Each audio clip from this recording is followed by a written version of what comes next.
Yeah. All right. All right. So yeah, welcome to the final meeting of the Parable series by Octavia Butler, Parable of the Sower, and we just finished the sequel, Parable of the Talents. We have our book club participants, Akau and Kelvin. Welcome. Hi. What's going on? So yeah, just basically a summary, book review about why you would recommend people read these two books, this series.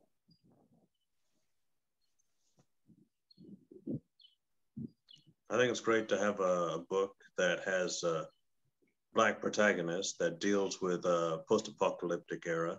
Anytime we're dealing with the future, whether it's Jetsons or Blade Runner, we're generally absent, and it's good to be present. Well, it might be present other than like guy number two who gets killed by the villain to show how evil the villain is. Mm-hmm. And I appreciate that in this book. And also, Octavia Butler is a great writer. If she writes something about there was a green tree in the backyard, you can guarantee that green tree in the backyard is going to have some relevance at some point in chapter 9 or something like that. It's this book, as long as it goes, it was written, it's still completely relevant today. It'll probably still be relevant 50 years from now. Unfortunately, in many of those cases, it's going to still be relevant from 50 years because those problems aren't going anywhere. Mm-hmm. And if you're reading the book, skip N.K. Jemison's foreword. It contains spoilers for the second book in the first. So just read the whole series before you touch the preface or any of the forewords or anything like that. That's all I've got. Definitely. I recommend reading these two books because of the overall structure and the powerful writing that Octavia Butler displays in the books, as well as, yes, the relevance to how this is really a timeless book in my particular way of how very prophetic a lot of things that she spoke on and says. And it really comes to show you how a lot of things can always have its return in the sense of repeating historical times and things of nature. Not saying a lot of things in this book is like historical, but it's very eerie. If you look and you'll see when you read these books in these pairs. Also, a very great thing about the book and reading it too is that it really gets down to not only the core concepts of some human values, but it really delves deeper into a lot of the human condition of what can become of if we don't address a lot of these things, which if some of you are now seeing this now, I mean, you can look at the predicament we're in now and just tell how that's changed how people interact and really see each other.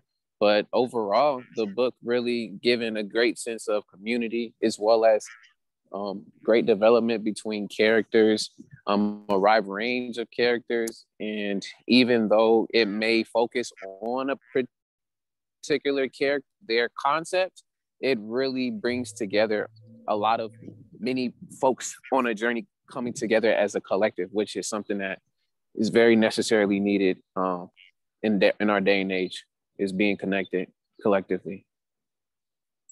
Yeah, definitely. I agree with both of you that the core values of community, connection, love, and significance are really emphasized in the book.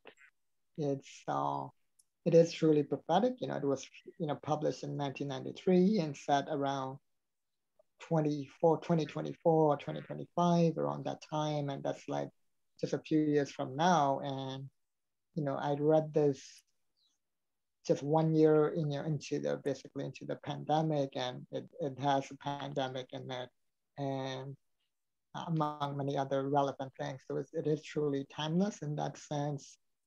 And I agree that even if we read this 50 years from now, it would still be very relevant because of the way things are going. And I feel like because of that, it's also a warning.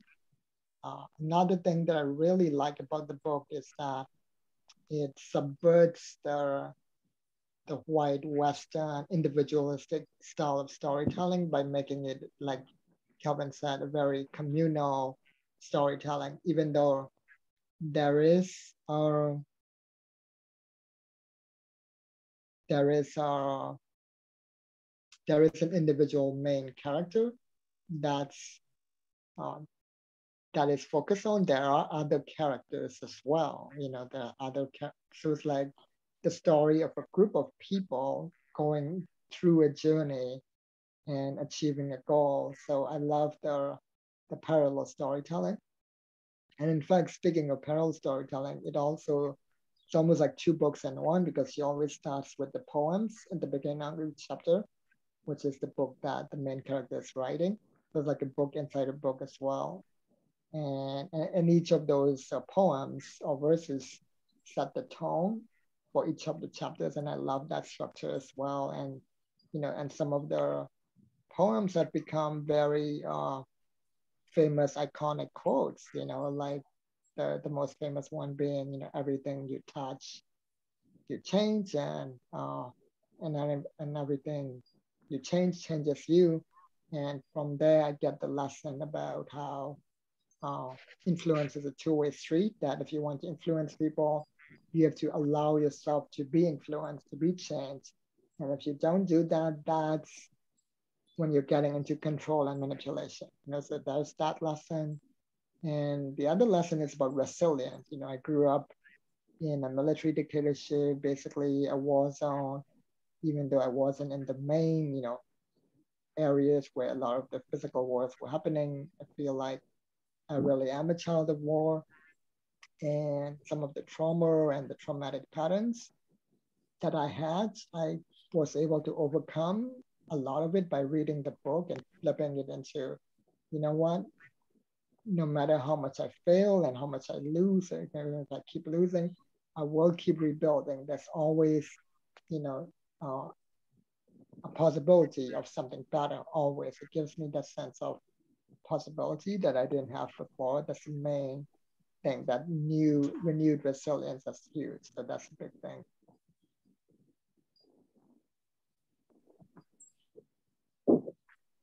Yeah. So yeah, thank you all. Thank you, Calvin and Akau, for this book review, for being on this journey with me.